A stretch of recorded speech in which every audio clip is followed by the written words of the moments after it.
Rebonjour tout le monde. Donc, dans cette section, vous allez voir qu'il y a un petit peu plus de questions subjectives et qualitatives. OK? Donc, c'est important de répondre au mieux de votre connaissance pour que nous, on soit capable d'aller tirer un petit peu ce jus-là pour faire des messages, faire des landing pages ou autres services qu'on offre pour être certain d'avoir un maximum d'impact dans vos campagnes publicitaires. Si jamais vous n'avez pas les réponses à ces questions-là, c'est pas grave. Faites juste marquer non applicable ou je ne sais pas. Il n'y a aucun problème. Notre équipe est prête à tout. Donc, rapidement, la clientèle cible, votre clientèle cible, c'est qui? Si on parle de B2C, business to consumer, c'est quoi leur groupe d'âge, leur intérêt, leur, euh, leur genre, etc., pour être en mesure de bien les rejoindre sur le web. C'est du B2B, c'est quoi le type d'entreprise dans laquelle ils travaillent, les industries ciblées, le poste précisément dans les entreprises qu'on veut rejoindre, est-ce que c'est les présidents, les services d'approvisionnement, etc. Donc, mettez vraiment le plus de détails possible au meilleur de votre connaissance. Ensuite, quels sont leurs besoins que vous cherchez à combler?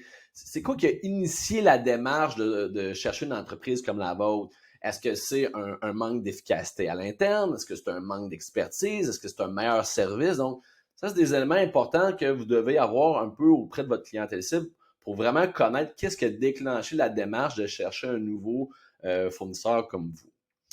Comment vous réglez leurs problèmes ou leurs besoins? Est-ce que c'est par un produit en particulier? Est-ce que c'est un service? Est-ce que c'est une satisfaction garantie, etc.? Donc, comment vous répondez à la demande? Puis finalement, pour cette section-là, comment vous rapporte un client en moyenne sur 1 an ou sur 3 à 5 ans? Mettez-le en termes de revenus puis au meilleur de votre connaissance. Mais c'est vraiment pour comprendre en fait comment vous rapporte un client pour faire des prévisions sur les revenus qu'on peut vous générer avec les différentes tactiques marketing. Proposition de valeur. Première chose, décrivez votre entreprise en quelques mots. Comme ça, on va être capable de mettre un peu votre perception de votre propre entreprise en quelques mots.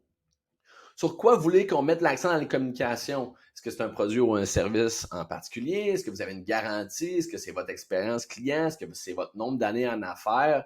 Peu importe, j'aimerais ça que vous mettez le plus d'informations sur comment vous percevez ou comment vous aimeriez qu'on communique en votre nom. Ensuite, finalement, pour cette section-là, qui sont vos concurrents et comment vous différenciez d'eux? Okay? Vous pouvez les mettre les principaux seulement, puis comment vous positionnez par rapport à eux, ou s'il y a des catégories de fournisseurs, donc tel type pas des fournisseurs, pardon, des concurrents, tel type de concurrent, c'est tel service qui est en concurrence, ou tel type de concurrent, voici comment on se positionne sur eux. Vous pouvez les regrouper si vous voulez, peu importe. C'est juste pour avoir une idée de votre écosystème, puis comment qu'on pourrait se positionner en termes de stratégie marketing par rapport à eux. Attraction de clients. Comment que les gens, vos clients actuels, décrivent leur expérience avec vous, puis comment vous aimeriez qu'ils en parlent à d'autres clients potentiels. Super important parce que ça, c'est votre positionnement désiré en tant qu'entreprise.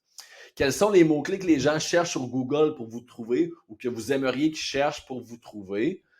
Quel ton vous souhaitez qu'on utilise dans les communications? Est-ce que c'est très corpo? Est-ce que c'est jeune? Est-ce que c'est du vous? Est-ce que c'est du tu? Important aussi à déterminer.